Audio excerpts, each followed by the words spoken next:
ओम शांति। आज के साकार मुरली का प्रश्न है, तुम बच्चों को जब ज्ञान का तीसरा नेत्र मिलता है तो कौन सा साक्षात्कार हो जाता है, जिसे हम इस दृष्टि से भी समझ सकते हैं। बाबा ने हमें समझाया हुआ है कि अंतिम समय में साक्षात्कार कैसे और क्या होंगे।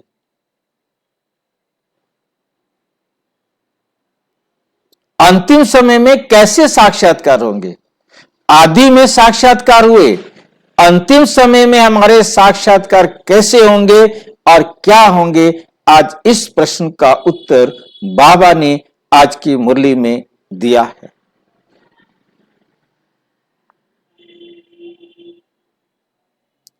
सारे भाई बहन मैक्सिमम जितनों से मेरी बात हुई या मैं भी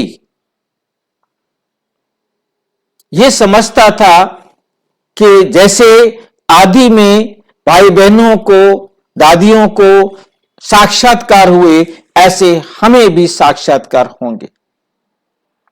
परंतु आज की मुरली ने यह बहुत अच्छी तरह स्पष्ट कर दिया कि अंत में साक्षात्कार कैसे होंगे और क्या होंगे।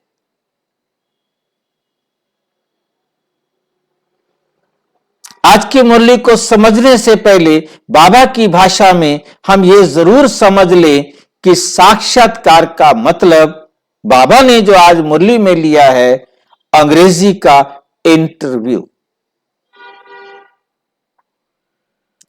इंटरव्यू शब्द से हमें बहुत जल्दी समझ में आता है। साक्षात्कार थोड़ा सा रूटीन में प्रयोग ना होने के कारण उसे हम सामान्य रूप से सभी जल्दी से नहीं समझ सकते। इंटरव्यू को हम समझते हैं कि हम किसी से मिलेंगे, हम उसके बारे में भी जानेंगे और वो हमारे बारे में भी जानेगा। साक्षात्कार का भी मतलब यही होता है कि जानना। आज बाबा ने बहुत अच्छी तरह मुरली में समझाया। आज हम बाबा की मुरली में बाबा के शब्दों से इस बात को समझेंगे। साक्षात्कार का मतलब ये अपने दिमाग से हम निकाल दें कि किसी राम का, कृष्ण का, गणेश का, हनुमान का, किसी देवी देवता का कोई साक्षात्कार हो जाएगा, या कोई जैसे ब्रह्मा बाबा का दिखाया कि विनाश का साक्षात्कार हुआ, स्थापना का साक्षात्कार हुआ, विष्णु का साक्षात्कार हुआ और हमें भी कुछ उसी प्रकार का साक्षात्कार होगा। तो ये आपकी भूल है। यह आपकी भूल है। बहुत अच्छी तरह अपनी बुद्धि में बिठा लें कैसा साक्षात्कार होगा, वह आज समझ जाएंगे आप। बाबा ने बहुत अच्छी तरह आज की मुरली में इस बात को समझाया है। क्या कहते हैं बाबा, देखिए उत्तर। सतयुग आदि से लेकर कलयुग अंत तक हम कैसे कैसे पार्ट बजाते हैं। ध्यान देना, साक्षात्कार का कोई नाम ही नहीं है यहां पर। सतयुग आदि से लेकर कलयुग अंत तक हम कैसे कैसे पार्ट बजाते हैं, ये सारा साक्षात्कार हो जाता है। एक ही लाइन में झटके से जवाब दे दिया, ये सारा साक्षात्कार हो जाता है। तुम सारे विश्व को आदि से अंत तक जान जाते हो। जानने को ही साक्षात्कार कहा जाता है।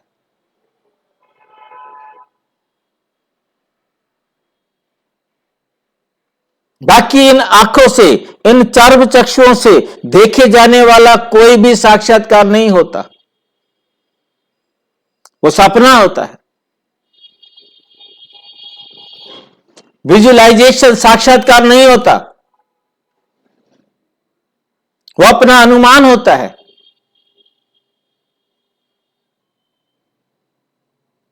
अभी तुम समझते हो कि हम देवी गुणों वाले देवता थे, फिर आसुरी गुण वाले बने, अब फिर देवी गुणों वाले देवता बन रहे हैं। अब हम फिर देवी गुणों वाले देवता बन रहे हैं।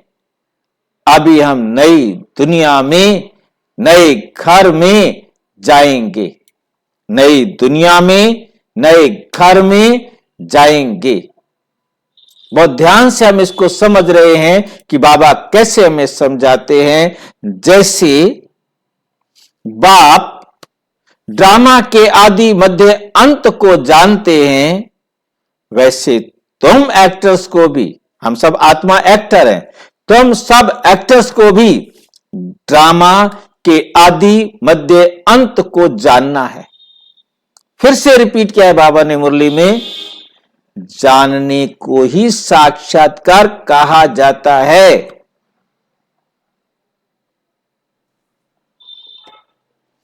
अभी तुम्हारा ज्ञान जो तीसरा नेत्र खुला है, बरोबर हम सारे विश्व को सतयुग आदि से कलयुग अंत तक पूरा जान चुके हैं। दूसरा कोई भी मनुष्य मात्र नहीं जानते। ये जाना, यह हमने साक्षात कर लिया।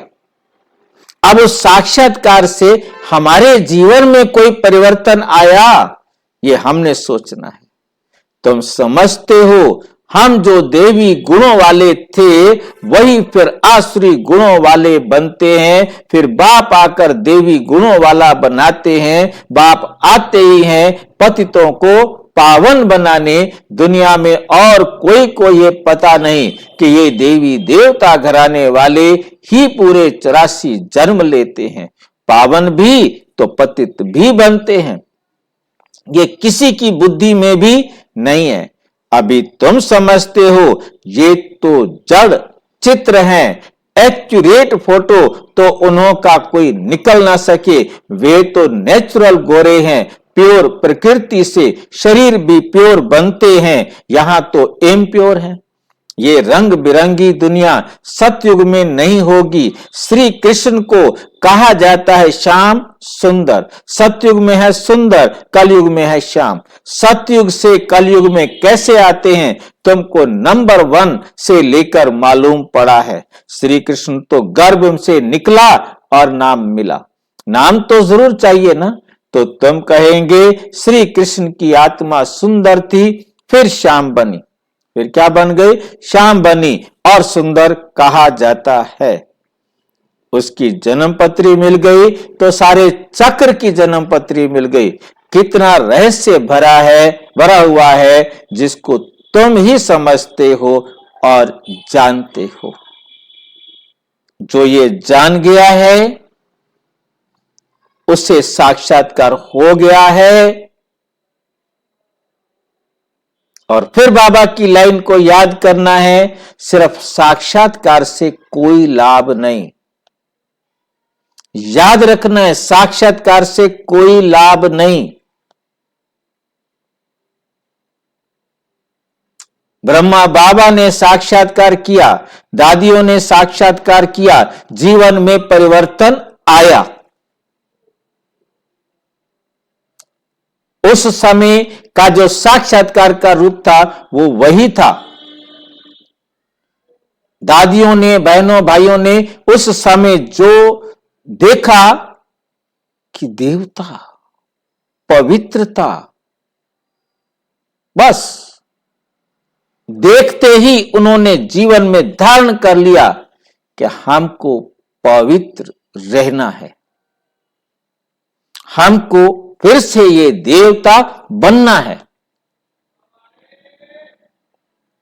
अब बाबा ने हमें बहुत तर्क देकर के समझाए हैं। किसको कितनी देर में यह समझ में आता है तो साक्षात्कार उतनी देर तक उसको समझ में आना है। जब समझ में आ जाएगा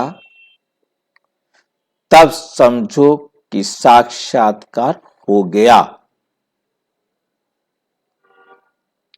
उस समय भी साक्षात्कार करने वाले बाबा कहते आज है ही नहीं। और आज भी साक्षात्कार करने वाले समझे नहीं, समझेंगे नहीं, परिवर्तन करेंगे नहीं।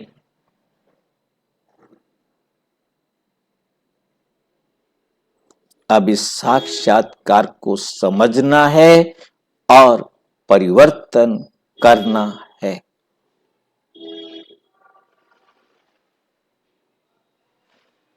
ये बात बहुत बहुत अच्छी तरह से अपनी बुद्धि में धारण करनी है, बहुत अच्छी तरह इसको समझना है।